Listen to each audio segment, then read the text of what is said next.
Sunod-sunod ang insidente ng sunog nitong mga nakalipas na araw sa Pasig City at sa likod nito ay hindi mawawala ang bayanihan. 3 pamilya ang nawalan ng tirahan sa nagpayong pinagbuhatan dahil sa sunog pasado 2:00 ng hapon ng Miyerkules. Malungkot na ikinuwento ni Leonardo Sanchez Rolorata ang pinagmula ng sunog. Hindi ko naman sukat akalain ng ganun pangyayari kasi nga ako nga sumasakit ang ngipin ko. So dumating sa oras na yon, nag-urong-sulong ako, parang may pangitain na hindi maganda. Kaya nag-decide na ako, kaysa magtiis ako sa sakit ng ngipin, umalis ako ng bahay. Pag alis ko ng bahay, patay lahat ang kuryente. So ang cellphone ko iniwanan ko lang. So ngayon, nung paglakad kong ganun, nandun na ako sa bunutan, nahirapan sa akin yung magbubunot sa akin na dentist kasi nga matigas nga yung ano ko. Pero may naririnig na ako na alam ko, parang ambulansya o kaya bumbero. Kasi yung sirena niya halos magkahawig sa ambulansya eh.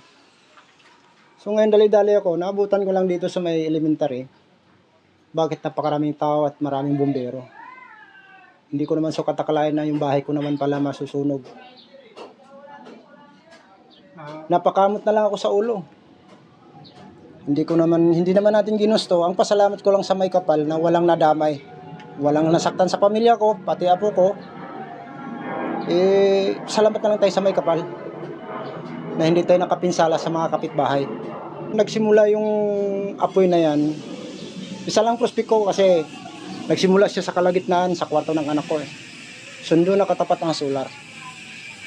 So ang pagkakalam ko dun sa panahon na yun ang napakainit.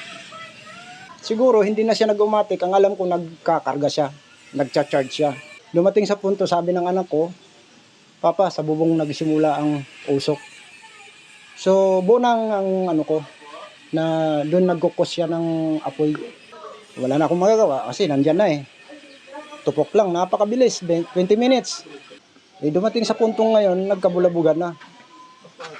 Kaya natakbo na agad yun. Yung manugang ko, hindi pa nakapag-base, tumakbo doon sa labas. Kaya yung anak ko, inano ko dito. Ay awa naman ng Diyos, na ano na naman, na-survive naman agad. Pasalamat din ako na walang nasaktan na ibang tao. Kahit ba sasabihin lang natin na di ba natin ginusto, pero pasalamat pa rin tayo ng may kapal na paalala lang na hindi lahat ng bagay na kampante ka. Ako pasalamat din ako sa barangay kay agad-agad sila nagbigay ng konting pangpalunas gutom, pangpalunas at saka yung mga gamit namin sa paghigaan. Ako pasalamat din ako sa DSW, agad-agad sila. Kita mo naman sa baba, mayroon silang dala. Sa likod ng trahedya ay nagtulungan naman ang magkakapitbahay na kanilang ipinagpapasalamat. Agad na umaksyon ang barangay ng pinagbuhatan na ayon kay Kagawad Jess Santos. Around 2 o'clock, nakatanggap tayo ng tawag sa Action Center tungkol dito sa nagaganap na sunog dito sa Promised Land, sa Nagpayong. Particular, malapit to sa Nagpayong High School. So agad naman pong rumisponde ang ating fire brigade mula sa Barangay Pinagbuhatan at syempre yung mga kasama natin sa mga katabing lugar, nagpunta rin po yung sa mga taga BFP at yung ibang mga fire volunteers at mga fire brigade din po na ibang barangay. Tumulong din po para mag-apula ng apoy. Bukod sa pagresponde ng ating fire team, agad po nagpadala ng tulong ang ating kapitan, Robin Salandanan, at ang council. So nagpadala po sila ng pansamantalang mga magagamit nila, yung mga pagkain nila. Nagpadala rin po ng bigas at mga food pack po. Wala si talagang naisalba rito sa taas at syempre kailangan po nilang makarecover agad nung gabing yon. Mula po sa Barangay Pinagbuhatan po, nagpapasalamat po kami sa lahat ng mga tumulong sa pamilya nila Rayard, mga naapektuhan po ng sunog. At nagpapasalamat na rin po ako sa mga kapitbahay nila rito na nagbayanihan po para mapabilis din pong maapula ang apoy. At sa paglilinis din po nila after ng sunog, nakita po natin kahapon na tulong-tulong po sila sa labas. na nag-aayos po ng mga nasunog na gamit. Kung may mga iba pa pong mga tutulong po, nandito po sila ngayon sa kanilang bahay, pero pansamantala rin po, tumutuloy rin sila sa multipurpose ng HOA nila sa Promised Land.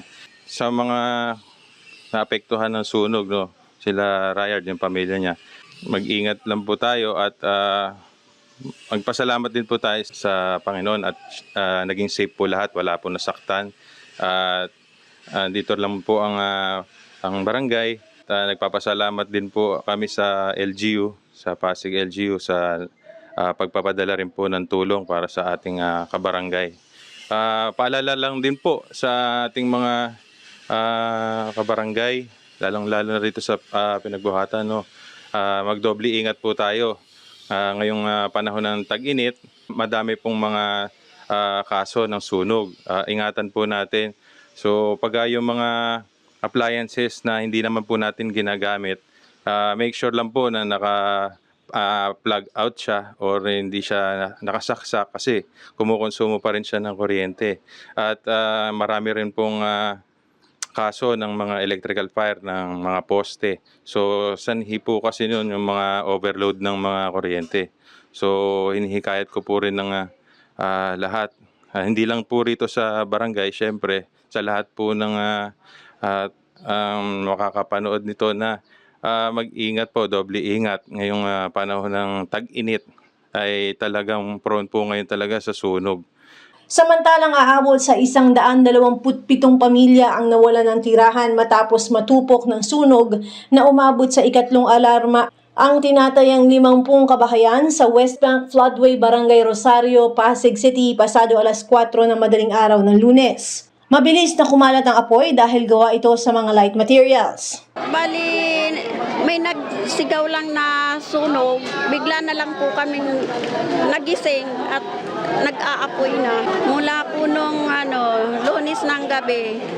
Pansamantalang pinasilong sa ROTC Multipurpose Hall ang mga pamilya kung saan sila ay binibigyan ng tulong ng iba't ibang organisasyon at individual. Nagpapasalamat si Kapitan Eli de la Cruz ng Rosario sa mga tumulong sa kanyang mga kabarangay. Mamaya-maya lang ng konti, nandito naman si Senator Lito Lapid at meron din siyang padala ng mga mga nakapak na mga goods. May bigas din. Kaya pinabayaan tayo dito sa bagong tayong building ng DPWH care of kay Congressman Roman Romulo. Sa ating mga kababayan na nasunugan, huwag tayong mawawala ng pag-asa.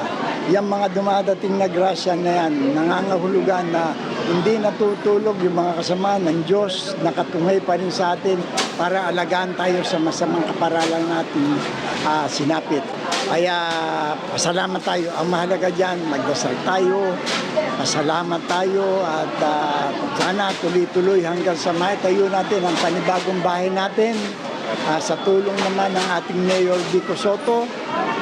Kaya eto, salamat. Ako ay bilang ama, bilang ako'y natutuwa. Kahit wala akong natatanggap nito, yung masaya yung mga kabarangay, masaya na rin ako. Salamat. Ako si Luan Peñano para sa latest ng iNews Pasig.